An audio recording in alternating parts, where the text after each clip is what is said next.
En este video les voy a presentar cuál es la manera correcta de llenar un pedimento. Y para empezar, tenemos que decir qué es un pedimento y para qué nos sirve.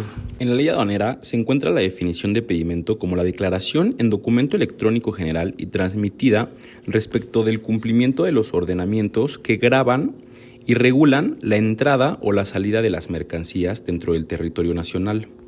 En este se contiene la información relativa de las mercancías, el tráfico y el régimen aduanero al que se destinan, así como los demás datos exigidos para poder cumplir con las formalidades de su entrada o salida del territorio nacional. Y bueno, en resumen, el pedimento es un comprobante fiscal que comprueba la legal estancia de las mercancías de comercio exterior. Las personas que están obligadas a presentar este documento son todas las personas que importen o exporten mercancías, y esto lo tienen que hacer mediante algún agente o algún apoderado aduanal. A continuación voy a mostrarles cuál es el proceso de llenado de un pedimento paso a paso. Para comenzar, voy a hablar del número de pedimento, el cual se conforma por 16 dígitos, donde los dos primeros dígitos corresponden al año de validación. Los dos siguientes dígitos corresponden al número de la aduana de despacho. Los 4 que siguen son la patente del agente aduanal, apoderado aduanal o del apoderado del almacén en general. En caso de que este sea menor de 4 dígitos, se deben de anteponer ceros para que se completen los 4 dígitos. Los siguientes 7 dígitos que quedan, el primero está conformado por el último dígito del año de validación del pedimento. Posteriormente le siguen 6 números, los cuales corresponden al número consecutivo de las operaciones del agente aduanal o del apoderado aduanal o del apoderado en general del depósito. El siguiente campo a llenar es el tipo de operación, y existen 3 distintos tipos. Sus claves son IMP si se trata de una importación, EXP si se trata de una exportación o TRA si se trata de una operación de tránsito. Para continuar, en el apartado de clave de pedimento, para poder anotar la clave correspondiente se tiene que revisar el apéndice 2 del actual anexo, que nos da todas las claves de pedimento. Uno de los ejemplos podría ser A1, que es una importación o exportación definitiva, GC, que es global complementario, entre otras. Bueno, el régimen aduanero nos dice qué tipo de importación o exportación es, si es definitivo de importación o de exportación, depósito fiscal, de tránsitos, recinto fiscal, estratégico, entre otros. Ahora continuamos con el destino, en el cual se da una clave con la que se identifican las mercancías de importación o exportación. El siguiente campo de este encabezado principal es el denominado tipo de cambio, en el cual debemos de poner el tipo de cambio equivalente con el peso mexicano al dólar, y este es publicado en el Diario Oficial de la Federación. Continuando con el encabezado principal, el siguiente espacio es el peso bruto, y este es el total de kilogramos que este pedimento ampare. La cantidad debe de ir expresada en kilogramos. La aduana de entrada o salida del territorio nacional se deben de poner tanto la clave como la sección. Bueno, ahora vamos a ver lo que son los medios de transporte, tanto de entrada como de salida, el medio de arribo de la mercancía y el medio de salida, en el que igualmente viene dado en dígitos y pueden ser marítimos, aéreos, ferroviarios de doble estiba, entre otros. El siguiente campo a llenar es el valor comercial, ya que nos dice la ley en el que se tiene que declarar el precio pagado o el valor de transacción de todas las mercancías que este pedimento ampare. Este debe de ser expresado en pesos mexicanos.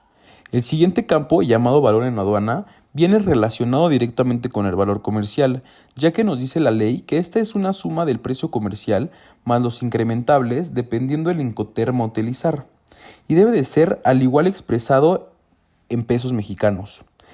El siguiente campo, denominado valor en dólares, se puede elegir cuál de los dos valores declarar, si el valor comercial o el valor en aduanas. No importa cuál sea el equivalente en dólares, es correcto. En los datos del importador o exportador, lo primero que se tiene que poner es el RFC de la persona que está realizando la importación o exportación. No importa si es una persona física o moral. El segundo campo nos pide el nombre, denominación o razón social del importador o exportador. Posteriormente, el siguiente apartado solamente es obligatorio para las personas físicas, ya que es el CURP. Continuando, podemos ver que el siguiente campo es el domicilio, en el cual tenemos que poner el domicilio registrado para efectos fiscales del importador o exportador.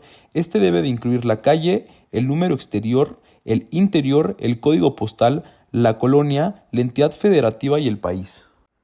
El campo siguiente habla del valor de seguros, y este campo solamente se debe de llenar con la información relativa al valor declarado para efectos del seguro, siempre y cuando la mercancía a su ingreso a territorio nacional haya contratado uno de estos. Si no se contrató un seguro, este campo se debe de llenar en cero. En el campo de flete se refiere al monto expresado en pesos mexicanos de los fletes contratados internacionalmente con motivo de la transportación de la mercancía a territorio nacional.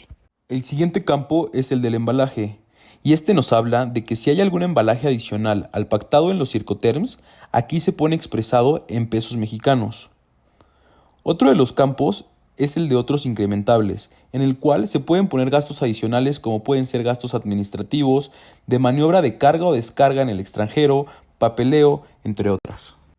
Ahora del campo del que les voy a hablar es del acuse electrónico de validación, y este es un código alfanumérico compuesto de 8 caracteres que la autoridad aduanera otorga a través de un sistema al momento en el cual el pedimento ha sido completamente elaborado.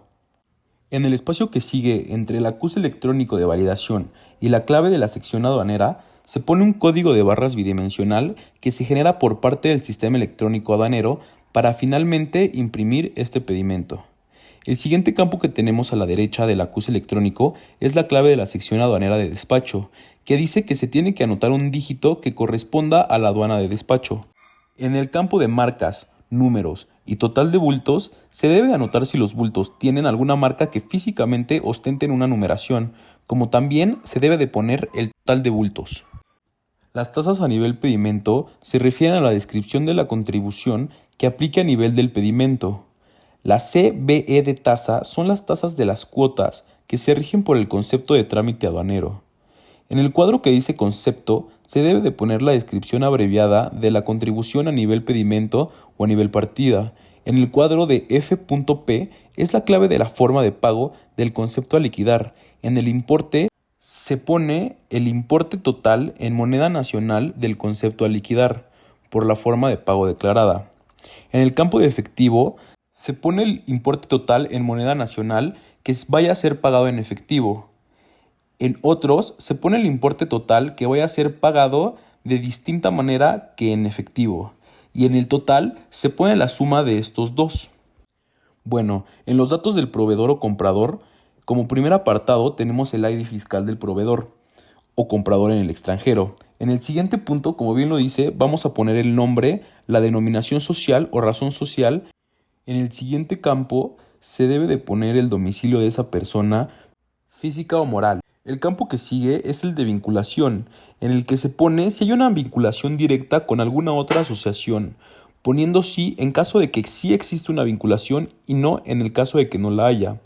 En el siguiente campo es el correspondiente al número de factura. Tienes que anotar el número de factura que te haya dado el proveedor o el comprador en el extranjero. En el siguiente campo se pone la fecha en la que fue emitida la factura, así como el Incoterm que se va a utilizar. Siguiendo con el llenado, podemos ver la moneda de facturación, la cual tenemos que poner la clave de la moneda con la que se facturó. Posteriormente, en el siguiente campo, solo se tiene que poner el monto de la cantidad de las mercancías en la moneda que se declaró previamente. Continuando hacia la derecha, el factor de moneda de facturación nos pide que pongamos el factor de equivalencia, el cual es publicado en el Diario Oficial de la Federación. Posteriormente, el último de los campos es valor en dólares, en el cual tienes que poner el valor en dólares del valor en la aduana. Y como el último campo dice, puedes poner algunas observaciones acerca del pedimento.